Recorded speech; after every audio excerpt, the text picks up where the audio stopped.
kesehatan atau gaya hidup sehat. Berbeda sama orang yang butuhnya passionnya pada bisnis. Mereka butuh tentang konten seputar tips, trik gitu ya, motivasi, inspirasi. Berbeda lagi sama orang yang ingin tampil lebih cantik, teman-teman. Mereka akan butuh konten seputar tutorial, tips kecantikan, perawatan wajah, perawatan kulit, dan lain-lain. Intinya, berbeda audiensnya, teman-teman, berbeda kebutuhannya. Jadi kalau kita balik ke strategi Instagram, katakan yang paling teman-teman saya yakin cukup banyak teman-teman UKM, karena akun Instagramnya mostly kebanyakan adalah akun katalog, bayangkan saat teman-teman bicara tentang produknya, katakan fashion wanita, misalnya gitu ya, maka support account-nya teman-teman berangkat dari audiens potensialnya bisa jadi wanita, ya karena fashion wanita, pasti wanita kan yang beli, kemudian misalnya profilnya adalah ibu rumah tangga atau karyawan, misalnya gitu. Maka teman-teman bisa membuat akun lain yang support sesuai kebutuhan mereka, bisa jadi itu parenting, bisa itu drama Korea misalnya, atau contoh lain bisa jadi tips kecantikan, itu juga audiensnya pasti wanita. Kemudian bisa jadi resep masakan, gitu ya. Resep masakan sendiri turunannya banyak teman-teman, bisa jadi makanan Nusantara, makanan siap cepat saji, makanan apa ya banyak lah. Jadi teman-teman bisa lihat turunannya banyak, atau teman-teman bisa buat kitchen hack.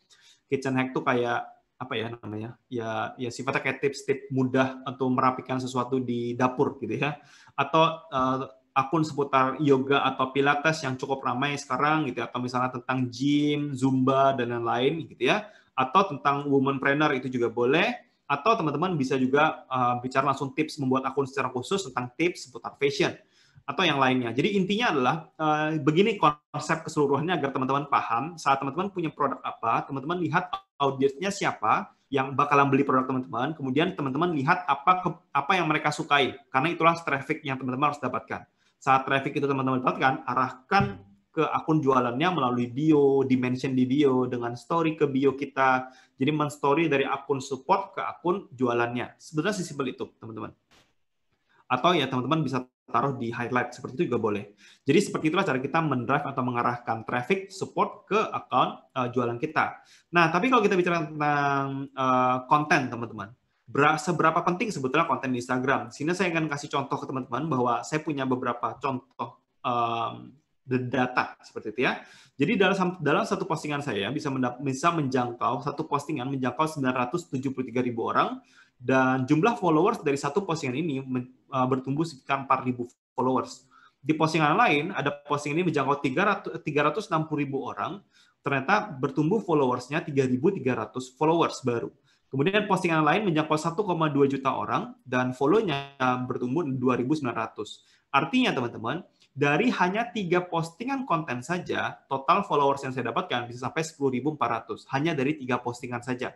Ini kenapa postingan atau konten di Instagram sangat penting sekali, teman-teman, di Instagram. Saat kita membuat konten yang relate gitu ya, yang sesuai dengan potensial audiens kita bisa dapetin banyak traffic. Saat kita bisa banyak dapetin traffic, teman-teman bisa arahkan ke akun jualan teman-teman. Jadi permainannya sesimpel itu, teman-teman.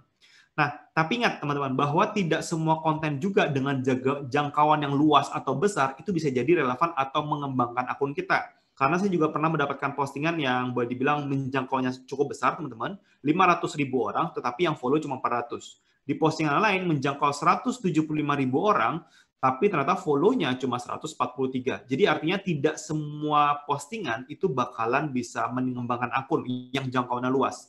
Itu kenapa saya sering kali bilang bahwa teman-teman nggak perlu galau dengan namanya hashtag dan lain-lain, karena hashtag dan lain-lain itu hanya membantu teman-teman meningkatkan impresi.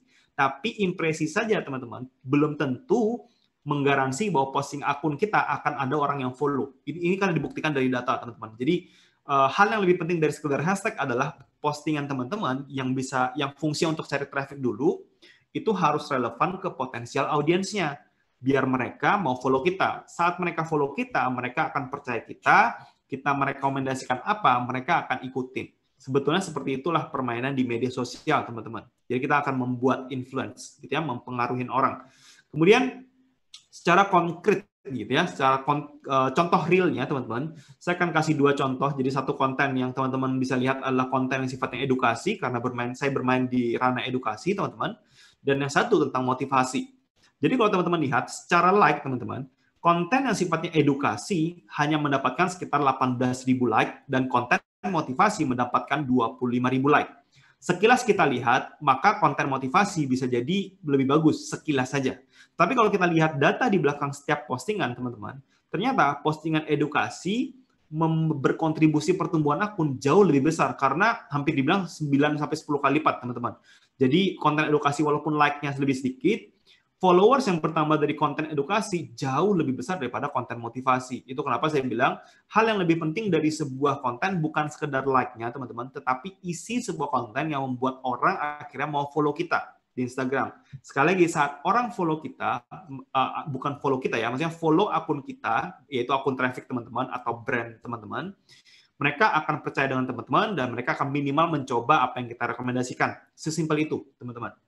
Jadi, kalau teman-teman udah tahu betapa pentingnya sebuah konten di Instagram untuk mendapatkan traffic dan mengembangkan akun Instagram, maka pertanyaan berikutnya adalah gimana kita mencari kontennya. Konten sendiri saya punya 6 sumber ide favorit saya pribadi. Yang pertama adalah Instagram search, teman-teman. Teman-teman akan mencari di Instagram sendiri. Jadi biasanya kita akan melakukan fitur pencarian melalui hashtag, kemudian kita lihat konten-konten apa yang biasanya disukain orang yang muncul pada top post hashtag biasanya. Jadi yang saya perhatikan juga biasanya bukan cuma sekedar topiknya, tapi warnanya juga, topiknya, dan cara penulisan konten itu sendiri. Biar kita tahu apa sih yang orang suka.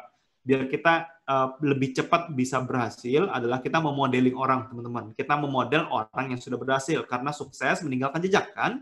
Jadi sama di Instagram. Saat ada akun yang berhasil, teman-teman tinggal ikutin atau lihat jejaknya di mana, teman-teman ikutin. Seperti itu. Nah, selanjutnya teman-teman, kita bicara juga tentang ide saya yang berikutnya adalah dari question sticker. Saat teman-teman udah punya followers, saya sangat merekomendasikan sekali teman-teman untuk mulai story untuk sticker question, yaitu bertanya ke mereka tentang apa sih yang kamu butuhkan, karena mereka lah yang baca dan mereka lah tahu apa yang mereka butuhkan dari kita. Dan kita selalu menyediakan itu buat mereka. Sehingga mereka senang, mereka puas gitu ya. Mereka jadi jauh lebih percaya dengan kita, seperti itu. Atau yang berikutnya dari Quora.com, walaupun saya belum tentu yakin bahwa semuanya akan ada di sana, tetapi bisa jadi dari sumber ide teman-teman. Di Quora ini adalah media sosial juga yang mungkin kurang ramai di Indonesia, tapi poinnya di Quora.com teman-teman bisa melihat banyak pertanyaan, teman-teman bisa dapatin inspirasi tentang ya seputar ide-ide konten gitu ya. Kemudian dari googling juga bisa teman-teman, ya ini sesuatu yang klise tapi yang masih work sampai detik ini, teman-teman. Teman-teman bisa ketikin aja di Google, kemudian teman-teman lihat biasanya related searches-nya, jadi pencarian yang serupa, teman-teman. Jadi saat orang ketik tips diet, ternyata muncul juga nih yang serupa adalah OCD. Walaupun OCD sudah ada dari 3, 4 tahun, 5 tahun yang lalu bahkan, gitu ya, atau bahkan puluhan tahun yang lalu, tetapi sampai hari ini masih ramai hal itu dibutuhkan orang. Sehingga ini sangat bagus banget buat teman-teman ya gunakan sebagai konten atau buat sebagai konten, seperti itu. Kemudian berikutnya ada YouTube, teman-teman. Walaupun saya pribadi memang agak jarang cari ide konten di YouTube, tapi saya biasanya cuma lihat-lihat aja seperti apa sih penulisan judul yang bagus, gitu ya. Kemudian thumbnail seperti apa yang menarik, seperti itu. Yang saya biasa lakukan di YouTube sebetulnya. Dan yang terakhir, teman-teman, ide yang terakhir dari Pinterest.